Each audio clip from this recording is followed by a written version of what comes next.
এরপরে প্রশ্ন হলো, সর্বত্র আল্লাহর নির্দেশ যেন বাস্তবায়িত হয়, একজন মুসলমানের জন্য সেই চেষ্টা করা কি উচিত নয়?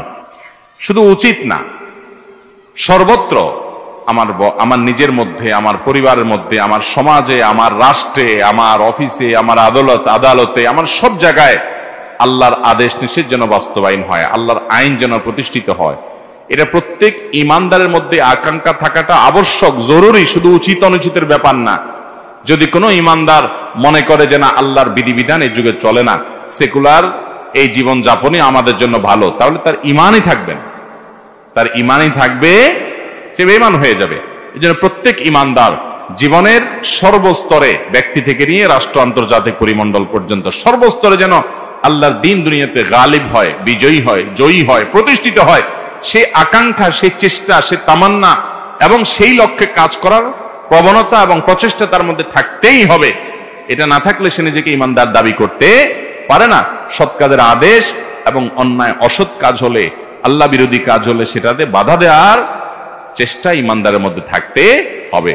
মুখ দিয়ে হাত দিয়ে না পারলে মুখ দিয়ে, মুখ দিয়ে না পারলে মন থেকেও তার জল্পনা কল্পনা, তার প্ল্যান পরিকল্পনা, তার তামান্না আকাঙ্ক্ষা থাকতে হবে, নাহলে সে আল্লাহর কাছে গুনাহগার হবে। তবে হ্যাঁ, এই থাকাটার ক্ষেত্রে মত পার্থক্য থাকতে পারে। আমাদের মধ্যে নবী বা রাসূল নেই যে একটা পথ বলে দিয়েছেন যে এইটাই করো, যার কারণে সেটা প্রতিষ্ঠিত হওয়ার জন্য আপনি একটা পন্থা অবলম্বন করছেন, আরেকজন আরেকটা পন্থা অবলম্বন করছে, আরেকজন আরেকটা ওয়ে অবলম্বন করেছে। এর মধ্যে যে কোনোটি আল্লাহর কাছে গ্রহণযোগ্য হতে পারে। আপনি চেষ্টা করছেন কিনা, আপনার ইচ্ছা আছে কিনা, আন্তরিকতা আছে কিনা, চাওয়া আছে কিনা, আপনি স্বপ্ন দেখেন কিনা, এটা হলো মূল বিষয়। পদ্ধতির মধ্যে মত পার্থক্য থাকাটাই স্বাভাবিক, কারণ এর কোনোটা, আপনি যে পদ্ধতি অবলম্বন করেন, আরেকজন যে পদ্ধতি অবলম্বন করেন, আরেকজন বলছেন আরেকটা পদ্ধতিতে গেলে ভালো হবে, এগুলো সব ইজতিহাদগত বিষয়, যার যার গবেষণাগত বিষয়। এই ইজতিহাদ এবং যার যার বুঝ এবং গবেষণাকে আরেকজনের উপরে ফরজ করে দেওয়া বা চাপিয়ে দেওয়ার সুযোগ নেই। কিন্তু মৌলিক বিষয় সবার মধ্যে থাকতে হবে, সেটা হলো আল্লাহর দ্বীন সর্বত্র যেন প্রতিষ্ঠা হয়।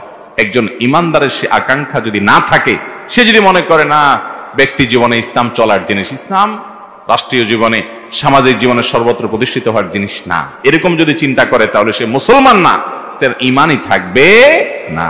কারণ সে আল্লাহর দ্বীনকে স্বয়ংসম্পূর্ণ মনে করছে না। জটিল একটা বিষয়। আমাদের সমাজে অনেক মুসলমানরা আছেন, নামাজ কালাম পড়েন, রোজা রাখেন, জিকির আজকার করেন, কোরআন তেলাওয়াত করেন, ইবাদতবন্দি করেন, কিন্তু আল্লাহর দ্বীন সর্বত্র প্রতিষ্ঠিত হোক এই স্বপ্ন কোনোদিন তিনি দেখেন না, এটা নিয়ে তার কোনো চিন্তাও নাই। আল্লাহ তাআলা আমাদেরকে বিষয়টা বুঝার তৌফিক দান করুন। এরপরে প্রশ্ন হলো, সম্প্রতি পাঠ্যপুস্তক নিয়ে যে সমালোচনা তৈরি হয়েছে, ইতিমধ্যে মাননীয় শিক্ষামন্ত্রী সেটা পরিবর্তনের কথা বলেছেন, এতে কি আপনারা সন্তুষ্ট হয়েছেন?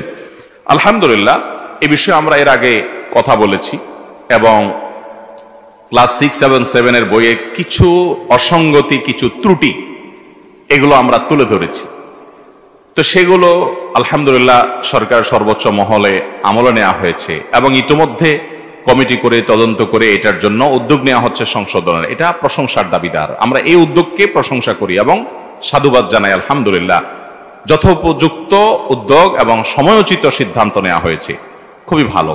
কিন্তু এখনো পর্যন্ত আমি যেটুকু পেপার পত্রিকা থেকে দেখেছি সেটা হলো যে ডারউইনের যে সস্তা মতবাদ, আমাদেরকে বানরের খালাতো ভাই, বানরের সন্তান বানানোর যে হাস্যকর থিওরি চাপিয়ে দেওয়া হচ্ছিল বাচ্চাদের বইয়ে, সেটা থাকবে না, এতটুকু নিশ্চয়তা আমরা এতটুকু আমরা পেয়েছি। আলহামদুলিল্লাহ, বলেন আলহামদুলিল্লাহ।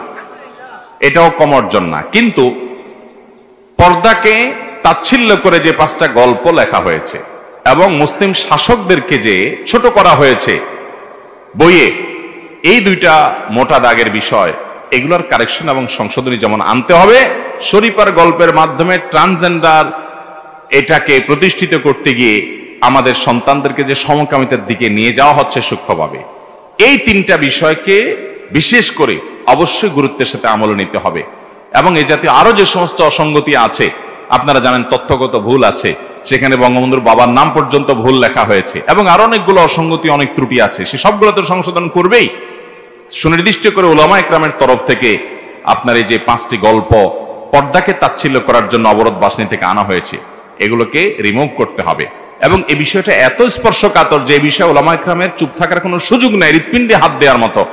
আমাদের সন্তানরা আমাদের ট্যাক্সের টাকায় কুফুর শিখবে, শিরিক শিখবে, তার মা বোরকা পরে, তার মা পর্দা করে, তার শিক্ষিকা পর্দা করে, তার দাদি পর্দা করে, তার নানি পর্দা করে, তার খালা পর্দা করে, সে বাঙালি মুসলিম, মুসলমান তো বটে, বাঙালি নারী, এমনকি বাঙালি হিন্দু মহিলা যদি হয়, তাকে আপনি যদি কল্পনা করেন তো আপনি দেখবেন যে একজন মাথায় কাপড় দেয়া নারী আপনার স্মৃতিতে ভেসে আসছে। সেখানে এই বাঙালির সংস্কৃতি, এটাকে দূর করা, মুসলমান সন্তানকে পর্দার প্রতি বীতশ্রদ্ধ করা, শিক্ষার নামে এই কুশিক্ষা কখনো গ্রহণযোগ্য হতে পারে।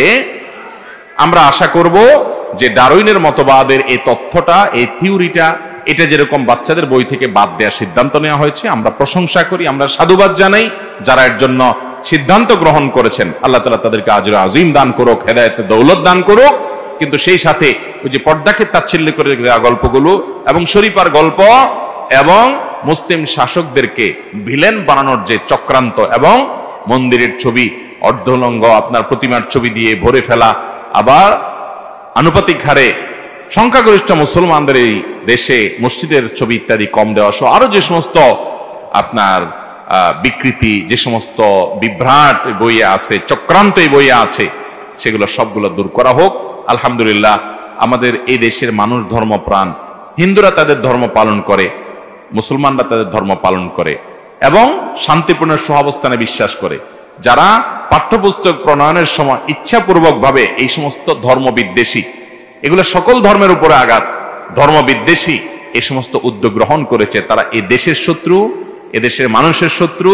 তারা অস্থিতিশীল পরিস্থিতি তৈরি করতে চায়, কোন বিশেষ এজেন্ডা বাস্তবায়ন করতে চায়। আল্লাহ রাব্বুল আলামিন এই সকল চক্রান্তকারীদের মুখোশগুলোকে উন্মোচন করে দেখ।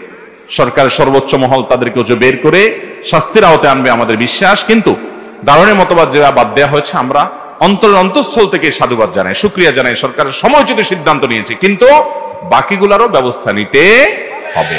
আল্লাহ তাআলা সেই তৌফিক সংশ্লিষ্ট সবাইকে দান করুন। ভাইরা আমার, আর এক দুইটা প্রশ্ন আমরা দিতে পারবো, কারণ আজানের সময় হয়ে যাচ্ছে। এরপর প্রশ্ন হলো, আপনি কোন জায়গায় পড়াশোনা করেছেন যদি বলতেন খুব ভালো হতো। বা এই বিষয়ে আমাদের এর আগে বিভিন্ন জায়গায় বলা হয়েছে। আমি পড়াশোনা শুরু করেছি আমার গ্রামে লক্ষ্মীপুরে, এরপরে পড়েছি আমরা নোয়াখালীতে একটা মাদ্রাসাতে, তারপরে আমরা চন্দ্রগঞ্জের একটা মাদ্রাসাতে, তারপর আমরা পড়াশোনা করেছি হাতিয়াতে, পড়েছি হাটাজারিতে, যশোরের জামিয়া ইসলামিয়া দরটনা মাদ্রাসায়, খুলনা দারুল উলুমে। এভাবে দেশের গণ্ডিতে আমাদের পড়াশোনা মোটামুটি সীমাবদ্ধ, আলহামদুলিল্লাহ। এরপর প্রশ্ন হলো, আমি এবং আমার পরিবার যদি জান্নাতি হই তাহলে কি একসাথেই থাকবো? যদি থাকি তবে কি সেটা অল্প সময় নাকি স্থায়ী? কোন স্বামী স্ত্রী বা সন্তান এবং বাবা মা পরস্পরের সাথে জান্নাতে থাকবে কিনা, এটা নির্ভর করে যে উভয়ে জান্নাতে যাওয়ার মতো আমল করেছে কিনা। ফেরাউন জাহান্নামে যাওয়ার আমল করেছে, সে জাহান্নামে যাবে। ফেরাউনের স্ত্রী আসিয়া জান্নাতে যাওয়ার আমল করেছেন, এজন্য তিনি কোথায় যাবেন? কোরআনে আল্লাহ তাআলা উভয়ের ঘোষণা আমাদেরকে জানিয়ে দিয়েছে, ঠিক না ঠিক? নূহ আলাইহিস সালাম এবং লূত আলাইহিস সালাম দুজন আল্লাহর নবী, তারা আল্লাহর নবী ছিলেন, তারা জান্নাতে যাবেন।